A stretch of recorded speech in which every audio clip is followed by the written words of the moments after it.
আমাদের ডিএমপি অর্ডিন্যান্সে তো বলা আছে রাস্তাঘাটে ইচ্ছা করলে এটা বন্ধ করা যায় না। তো এটা হচ্ছে কিভাবে? এটা কি আইনি প্রতিকার? কি আইনি প্রতিকার পাওয়ার একটা অধিকার, এটা মৌলিক অধিকার, কিন্তু আমি আইনি প্রতিকার পাচ্ছি না। এটার কি প্রতিকার? আপনি তো আইন পেশা হিসেবে বা আইনজীবী হিসেবে অনেকে আছেন, কিন্তু একজন জনস্বার্থে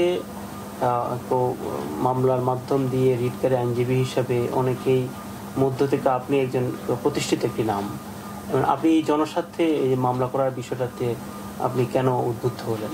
হ্যাঁ, সেটি খুবই ইন্টারেস্টিং ঘটনা। প্রথমত আমি বলবো যে যখন আমি ইন্ডিপেন্ডেন্ট প্র্যাকটিস শুরু করি ঢাকা কোর্টে, তখন আমার একটা ঘটনা ঘটলো। একবার আমার এক আত্মীয় মারা গেল, আজিমপুরে কবর দিবেন, তো বললো যে বাদ জোহর কবরের ব্যবস্থা করা হয়েছে, আমি সেভাবে আসবো। তা আমি কোর্ট থেকে রওনা করলাম 12টার পরে, যে 1-2 ঘন্টার মধ্যে চলে আসবো। কিন্তু আমি এসে 3:30টায় পুজছি, তখন কিন্তু কবর অলরেডি দেওয়া হয়ে গেছে।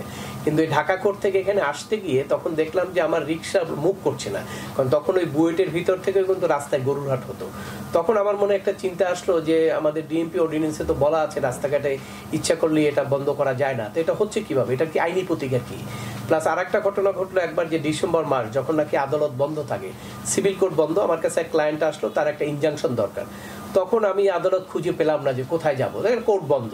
তো ওইটি আমার কাছে একটি দেখলো যে আমার সংবিধান তো আমাকে সুযোগ দিয়েছে আইনি প্রতিকার পাওয়ার একটা অধিকার, এটা মৌলিক অধিকার, কিন্তু আমি আইনি প্রতিকার পাচ্ছি না। এটার কি প্রতিকার?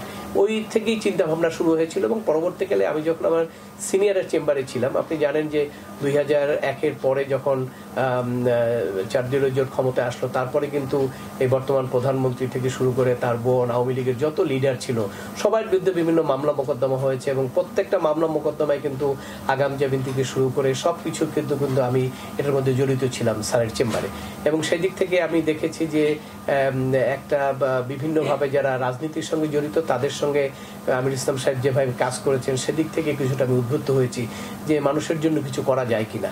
এবং সেই দিক থেকে শুরু, কিন্তু পরবর্তীকালে আমার যে চিন্তার চেতনা, যে প্রত্যেকটা জায়গায় যখন আমার খটকা লাগতো যে এটার প্রতিকারটা কি, ওই জায়গায় আমি চিন্তা করতাম যে আমাকে একটা জায়গা বের করতে হবে। এবং সেই দিক থেকে আমি চিন্তা করি, আমি যখন ইন্ডিপেন্ডেন্ট প্র্যাকটিস শুরু করি, প্রথমেই আমি আইনজীবীদের নিয়ে আমি একটা সংগঠন তৈরি করি, human rights and piece for Bangladesh, সংক্ষেপে HRPB। এবং এটার মাধ্যমেই আমার কাজগুলো আমি শুরু করি। এবং সেই কাজ শুরু করতে করতে আসলে প্রথম দিকে আমরা এত কল্পনাও করি না যে এতগুলো প্রায় 300-350 জনস্বার্থের মামলা আমি করবো, বা এটা বাংলাদেশে একটা জনস্বার্থের মামলার যে একটা জোয়ার, সেটি আমি সৃষ্টি করতে পারবো। কিন্তু যে কোনোভাবেই হোক, এটা বিচারকদেরও একটা হাত বাড়িয়ে দেওয়ার ইচ্ছা ছিল, সুযোগ ছিল। অনেক বিচারকরা আমরা পেয়েছি যারা আসলে জনস্বার্থের মামলায় তাদের হাত প্রশস্ত করেছেন, এবং আমাদের প্রচেষ্টা বিভিন্ন সবকিছু মিলিয়ে কিন্তু আমরা এটি করতে পেরেছি।